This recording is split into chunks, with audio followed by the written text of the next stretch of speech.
Hello, ladies and gentlemen. Welcome to today's show. We have a very special guest today.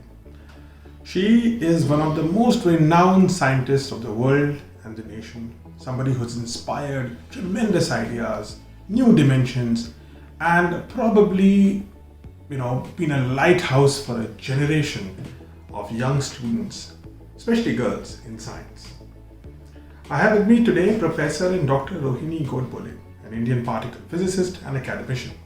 She's currently working at the Center for Higher Energy Physics at the Indian Institute of Science, Bangalore, and has worked extensively on different aspects of particle physics, including over a huge 3-decade-long career on things like the standard model of particle physics and the physics beyond it. We'll be discussing all this with her.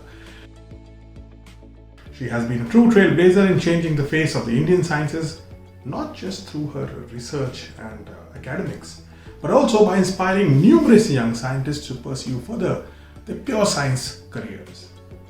In 2019, in recognition for her wonderful work in science, she was given the Padma Shri in the field of science and engineering, especially nuclear engineering, for a lifeline contribution to the country. She is also an avid supporter of women pursuing careers in science and technology, and also along with Ram Ramaswamy, she edited a bestseller book called Leelavati's Daughter, a collection of biographical essays on Indian women scientists from all across generations. Now, this is her wonderful contribution to Indian sciences, to Indian education, to particle physics, and so many other things. Today, I will have a wonderful discussion about her life, about her journey, about her impediments, about her challenges, opportunities, and also in the second segment, we will talk about her core interest area, which is the standard model of physics, about leptons, about the nucleus, about the quarks, about everything little which makes up this giant universe. So stay tuned for my conversation with Professor Rohini Godbole. Namaskar, Rohini ji. Welcome to Kalam Center in this special broadcast. I welcome you and I thank you for sparing the time. You're welcome.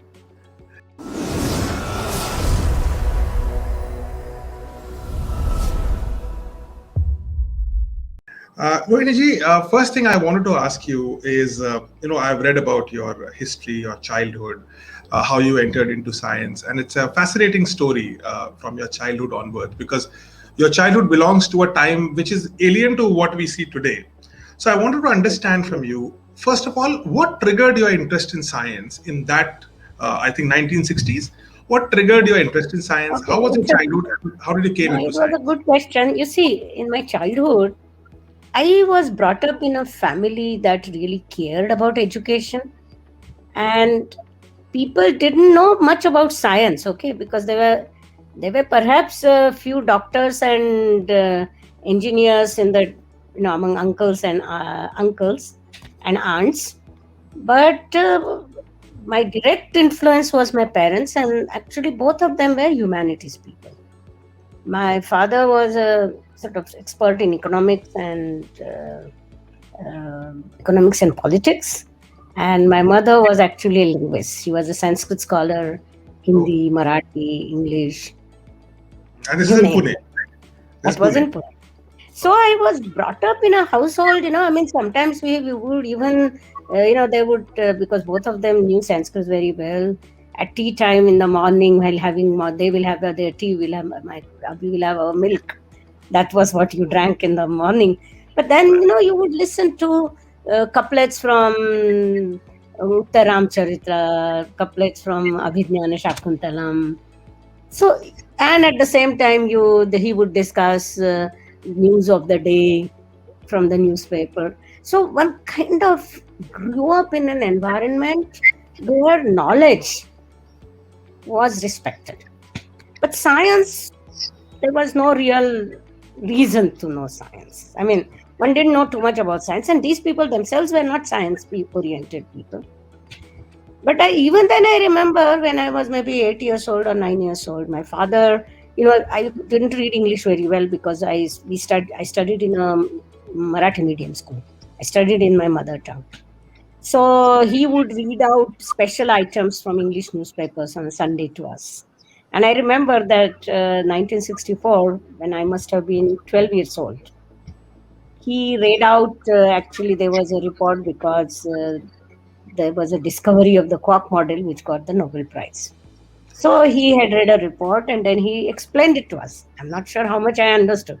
But so that was the thing, that knowledge is important. This is what I got from my household.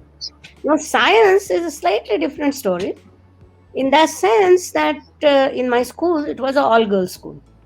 So people thought that in an all girls school, more importance should be given to home science. Right. So till my seventh grade, actually, I studied home science. And then what happened was that in the seventh grade, there used to be state scholarship examination. And this state scholarship usually had about 10,000, 20,000 students, and there will be 10 scholarships. This is the state thing. Right. And from my school, nobody ever had got it till then.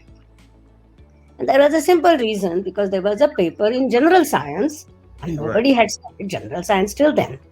So I kind of looked at my teachers and said, this is not very nice. So, but they were very good. So they said, okay, we'll teach you after the school. So they started teaching me after school, so on Saturdays, because they saw that, okay, here is a good student. I was pretty good in mathematics, and I think I was sort of always, from my fifth grade onwards, I was the top of my class all through.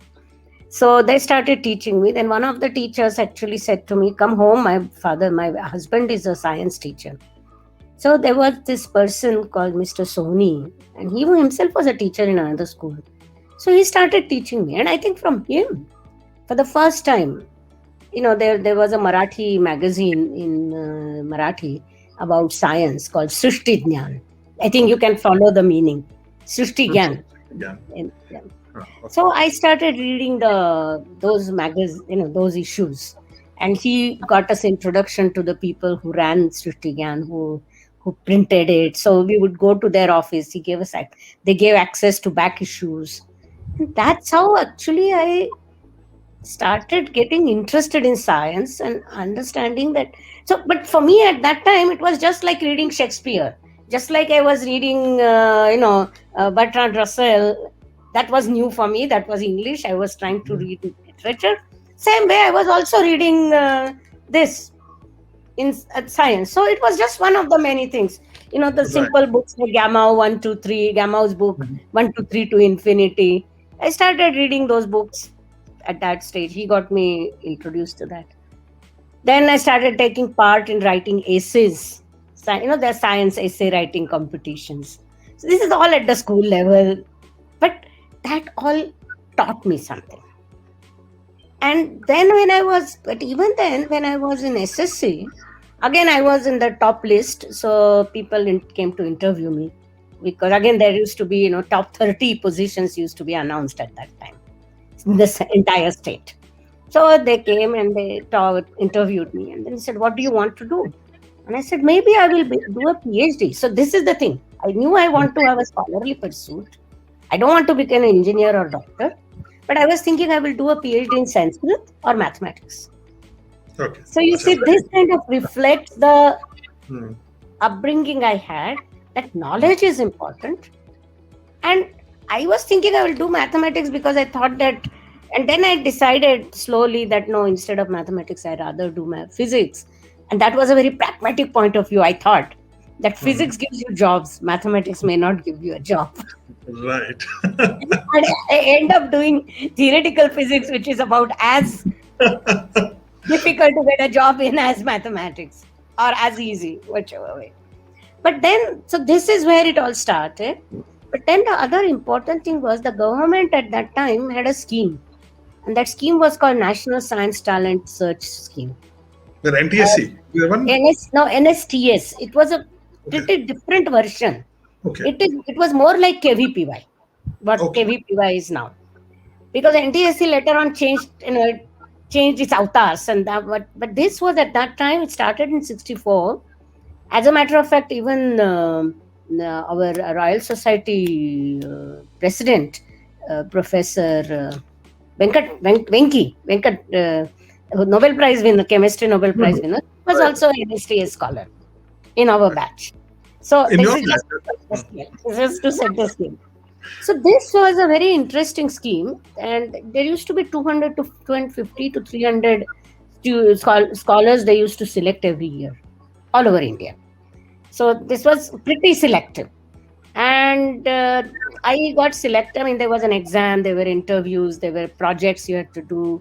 It was almost like KVP, or perhaps even more strict. And then I got the scholarship, but that was one of the changing points Right. because then Okay. there were summer schools. I see. And how old are you at this At that stage? time, I was 16, 17 years old. Okay. Okay. Just about to get out of school. I had just got out of the school. This is in the first year out of school Okay, this first because year. we had 11 plus 4.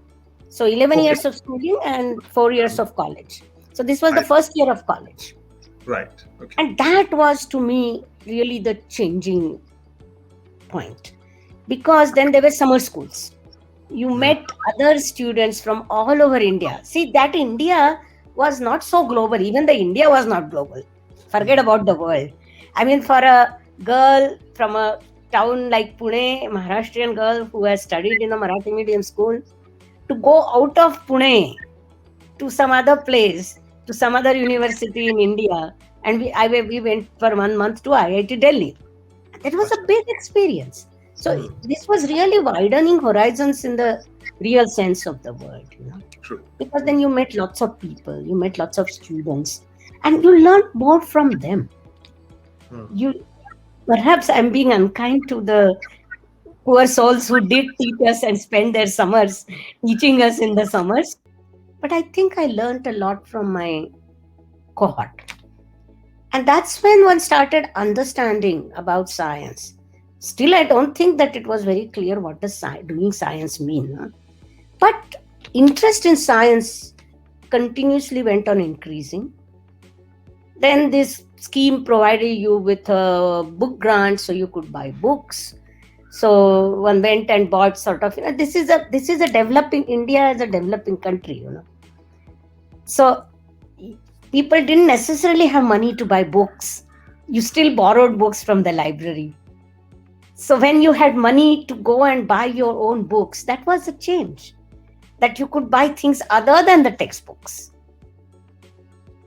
So to me, this was actually I would say you are seeing in front of you somebody who grew out of special, if took advantage or benefited, that is a more correct one, benefited from the schemes that actually are developed to attract young children to science. So it works. Absolutely. So it works. So it's also a testimony that the schemes work. Exactly. I mean, I don't think that if it were not for, I believe, if it were not for those schemes, I wouldn't be here sitting here talking to you. I mean, just as much as I wouldn't be here sitting here talking to me if my teachers had not taken time off and said that we will teach you, or if Mr. Somi had not said come and I will give you some instruction in science. But each of these steps were essential, and that was really to my mind, because then when I finished BSc, I was again top of my university, and then we said, you should go out now. By this time, when I realized that going to IITs, these are institutions of knowledge where you can learn something more. Again, this is 1972. So IITs were rather young. These were rather young IITs. Just came up. Yeah. So, I went to IIT where I did my master's, and I had one or two really fantastic teachers who were responsible really for my doing theoretical physics, who really made me appreciate the beauty of the subject and sort of said, this is what you want to do. You want to try and see how far a set of premises can take you. And Great. and this is what tells you how the nature works, how the universe works, how the earth rotates around the sun, and how the sun rotates about the center of the galaxy. And believe it or not, but those were wonders. True. And those wonders caught me. That a simple mathematical a set 10 equations can describe all this. And my learning to understand those equations can actually sometimes, give me two abilities. One ability is to understand how the universe works. And then if you see something, can I see see something unexpected? Can I see how this mathematical framework can be enlarged to accommodate that new thing? And this is what scientists do, was something that became clear to me in those 2 years.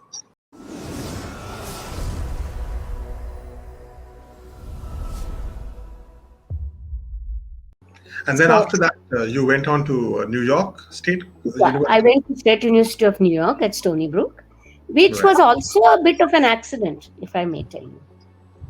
Is that, again, I didn't know that after my MSc I would go abroad. And as a matter of fact, one of my most favorite teachers from IIT Bombay, Professor Patil, he's a legendary teacher. And he was also a young teacher at that time. He had joined IIT in 1972. And we joined IIT in 1974, or maybe he joined in 70 and we joined in 72. So something like that, okay? So he was also a young professor, and he told me, why do you want to go abroad? We will find you a good guide here in India. You can do PhD. So, that kind of a protective thing, You are a girl, why do you want to step out? And I'm saying this because I was first in the class then, and then next year my another younger colleague whom I know now was first in the class, and to him he told, you must go outside. And to me he said, why do you want to go outside? So I think there was this protectiveness in a nice way, but somehow I was also not so sure.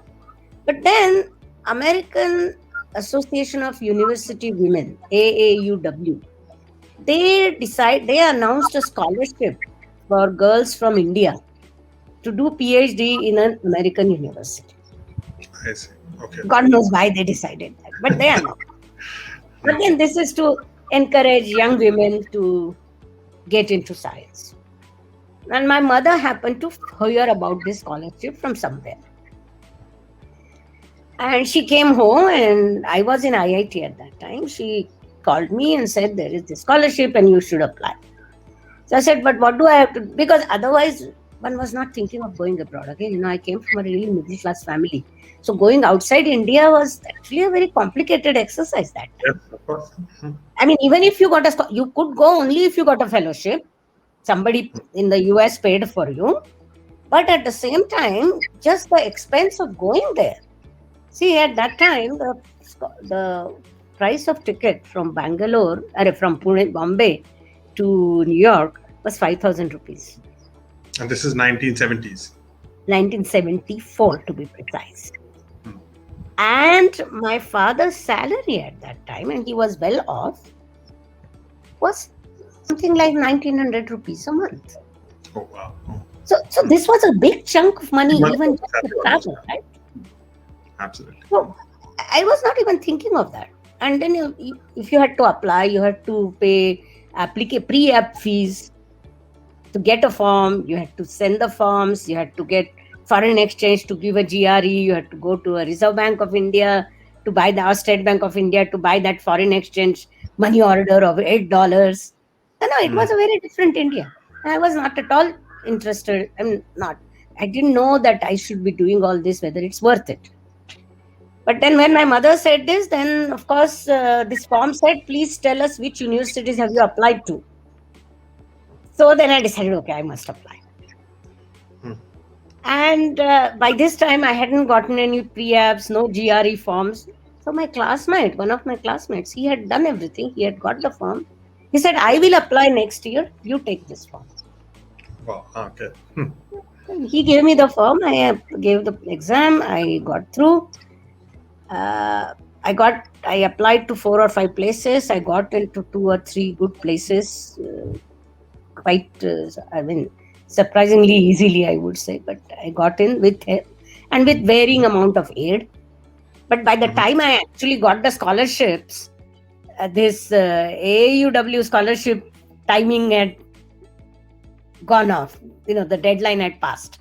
So even if I had got scholarship, that was not going to be a possibility. But it didn't matter because the universities themselves gave me the scholarship. So Right. it was a bit of an accident, as you can see. I Again, think I feel it's a grand plan. I was a beneficiary of schemes that people had started Right. to attract young people to pure science, to attract young girls to women, young women to doing science. So I think it was, it all worked out. And I was very, of course, but once I got the admission, then I was very pleased. And at that time, many of my, extended family, see, this is again 1974 we are talking, a town like Pune, which is a very conventional town. At those days, even more conventional than it is now. And I belonged to the typical middle class conventional family. Mhm. So people said, but if she gets married, she goes away, then she won't get married, and you will have trouble finding a husband for her when she's so highly educated. Her younger sister is only 1 year younger to her. So then she will have to wait till the elder sister gets married. How can all this work? But luckily for my parents, and I think my mother particularly, and even my father, they didn't care about it because, as I said, they respected education. Absolutely. And secondly, they also, I think it's only now I say it. At that time, I don't think I saw it so clearly. But I think they respected the fact that I am my own person and that if this is what I want to do, I should do it. So I think I was very, very, very fortunate to have parents who thought like this Absolutely. and helped me, because as I said, going abroad, getting scholarship was good, but you still had to raise money to travel. You still had to raise money to get yourself there. And I needed help from my parents for that because this was not very easy. And I didn't have a job here or anything. So they helped me. And then I went That's to great. US. Well, I think you're also very courageous as a young girl in those times to keep exploring these options. I mean, you were always willing to step out of the box, think out of the box, and take those. They were not really risks, but they were enterprising ideas ahead of their time. So I think that credit, your young self deserves that credit as well. But I think my parents deserve much more than me. This is what I feel. Because as I said, the people to whom I looked up to, like my mentors, kind of tried to say, why do you want to go? But of course, I also had a bit of you are quite right, that my young self was a bit more arrogant also. That, so far I have done well. I Go can get do it. it. Yeah, I go can get it. do this. This is in my, because I took it the other way around. I didn't look at it as protection. I said, he thinks I'm not good enough to do this. So I have to do it now. So, I have to do it. great.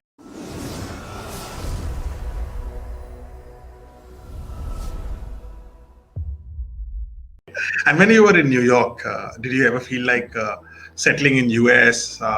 Finding a profession there, because the area in which you were working was very hot in that times. A lot of universities recruiting. There was a lot of No, it research. is hot even now, but yes, it was very hot. It And was it's just a good suddenly. question. No, it was a very good question, what you are asking. Because along with me, we were in Stony Brook that time. We were 5 Indians in that class. Hmm. And among the 5 of us, I am the only one who has come back. The rest of all the others are in the US doing very well. But to be honest, actually what happened was, though I had a very good time in the 5 years, I must say that, doing PhD, see, PhD has its own ups and downs. I don't think that it's a straightforward selling unless you are very, very lucky, it's not a straightforward selling. Things go wrong, things go right. I mean, that's the whole thing about doing research. And then you are in a foreign country, you are alone. That does put pressures on you. And that India and that US, the difference between that India and US was very large. So but the 5 years went by okay. I don't think they were troublesome. But I was happy to go home after 5 years. So that is one time I had actually one offer in the US and one offer in Europe of a postdoctoral position. And instead of taking either of that, I took the offer that I had in India and I came back. It worked out in the end quite okay. But I think if I look at it, I would kind of say that this says something about the mentoring and the difference that girls and boys receive in the mentoring. I am again not very sure that if I was a boy, my advisor, even there, would have said कि चलो जाना है वापस तो चले जाओ. But I think in his case, okay, you have done as much as was expected of you, more than what was expected of you. You have done a good thesis. You have done a PhD. And okay, now you can go home and do whatever. This is my interpretation now. Okay. Or maybe the Sanskrit part of you. There's a part of you which is also Sanskrit. There's a Yeah. Vigyan and maybe the Sanskrit dragged you back to India. The family really dragged me back, and also I think this is something. I mean, as time went by, again and again, I asked myself this question, and I thought, no, I want to be in India. I want to be in India where what I do is for India. So when I'm in India, at least in my early days, I used to take part in teaching children in slum areas, or women to teach women to write. Near TIFA, there used to be slum areas. So we actually used to make this effort of going twice a week and teaching women to write, teaching slum children to sort of look at their school and help them with their school. And those kinds of things I don't think one could have done. And I always felt that there was this social connection and this social responsibility that one should be back. And since then, after coming back, I have always felt that, even in science, the work I'm doing, if it helps, I mean, apart from my work directly, one of the things that I always tried to see, and I think it worked because I found some like minded people also, is that how can the subject develop in India? I work in this particular area called phenomenology of particle physics. So, which sort of stands at it's a set of people who can talk to theorists and experiment. I mean, who are theorists, but who can talk to experimentalists at the same time, who can understand, because these experiments are very complex. Particularly in high energy physics, the experiments are very, very complex. So you actually need to understand a lot of things about what the experimentalists do to be able to suggest to them what measurements they should make to check some corner of a theory, right? So you really have to have this dialogue. And Correct. that particular kind of people, they are called phenomenologists. And when I came to India, there were not many working in that area. And then we could kind of make an effort with my colleagues in Tata Institute. We set up conferences on the subject. And I think a tribe, as it were, developed around those. So that is something I couldn't have done if I was not in India. Of course. And I didn't know that this is what I wanted to do when I came back. But I knew that I wanted to somehow be part of India. I see. No, I think India. I'm glad you made that decision. We have a great professor in India,